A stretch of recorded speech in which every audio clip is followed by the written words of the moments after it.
Salut à tous, on est en République tchèque à Brno et on est là pour réagir à vos plus et à vos moins de ce fabuleux Grand Prix. Beaucoup de spectacles, je pense qu'il y en avait plus avec les safety cars. Mais bon, victoire de Marquez, c'est dans les plus. J'ai pas de superlatif, enfin, je vais pas en donner 400 000 parce que sinon on va faire une vidéo de 2 heures. Mais qu'est-ce qui peut se passer maintenant pour Marquez? Là, c'est compliqué. Plus de 60 points d'avance sur un circuit qui était censé aussi profiter au Ducati. Donc voilà, là il enchaîne une nouvelle victoire. C'est son 9e podium de la saison. Là, il est parti pour enchaîner un 8e titre en Grand Prix. Ouais. Donc voilà, il faut maintenant que Ducati se reprenne s'ils veulent espérer se relancer dans la course au titre. Mais ça reste d'être compliqué. D'accord. Dans les plus, il y a Miller. On parle de Ducati, mais Miller a fait une super course. Il finit sur le podium. Il était dans le coup depuis le début. Il a signé pour l'an prochain? Non, c'est ça, justement, c'est de bonne augure pour la suite. En tout cas, il a toujours pas signé, comme il le dit, il attend toujours le courrier dans sa boîte aux lettres. Ouais. Mais ouais, 2e podium de la saison, après Austin. Donc ça reste une bonne performance. 2 Ducati sur le podium. La semaine prochaine, on arrive sur le terrain de jeu de Ducati en Autriche. Donc que de bonne augure pour la suite. Donc maintenant, il ne reste plus qu'à confirmer à Ducati de confirmer Miller pour la saison prochaine. Bon, on va voir ça. Dans les plus, Quartararo, Fabio, il a encore appris plein de choses ce week-end. On est conditions particulières en qualif, même en course, avec ces petits changements là, et de retarder la course. Voilà, que du positif. Exactement, effectivement. Là on a eu un week-end un peu particulier, donc une première journée sur le sec qui l'a dominé, mais après la pluie qui est venue s'en mêler, une course retardée, des pneus nouveaux, beaucoup de choses à apprendre, mais il a réussi à terminer malgré tout premier rookie, à terminer à quelques encablures de Valentino Rossi. Il lui a manqué un petit peu parce qu'il a tapé un peu trop dans ses pneus en début de course, mais il aurait pu remonter sur Rossi.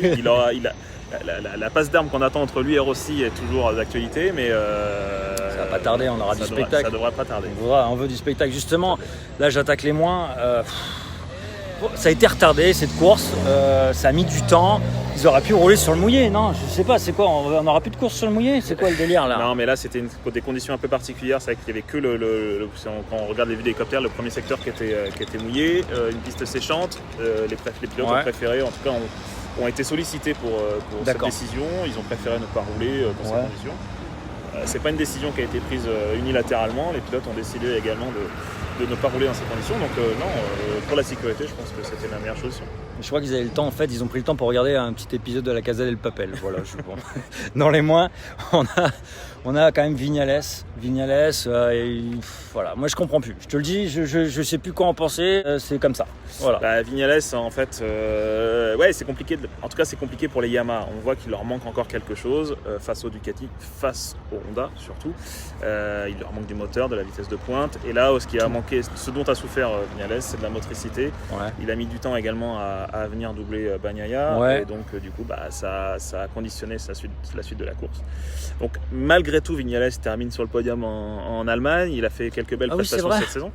Donc, ça reste l'un des meilleurs représentants Yamaha. Donc, après, il faut... il y a du boulot chez Yam. Il y a encore du boulot et on attend, en tout cas chez Yam, on attend le test de demain. D'accord. Dans les moins, on va terminer là-dessus. Petrucci, pas dans le coup ce week-end. Qu'est-ce qui s'est passé là? Un drame chez Ducati jeudi. Le press officer de Danilo Petrucci, Luca Samprini, est décédé à l'hôtel durant la nuit et du coup ça a mis un froid dans le team Ducati. Donc c'est compliqué. Enfin, ça a été compliqué pour Petrucci de rouler ce week-end, comme il l'a dit à la presse italienne au début du week-end.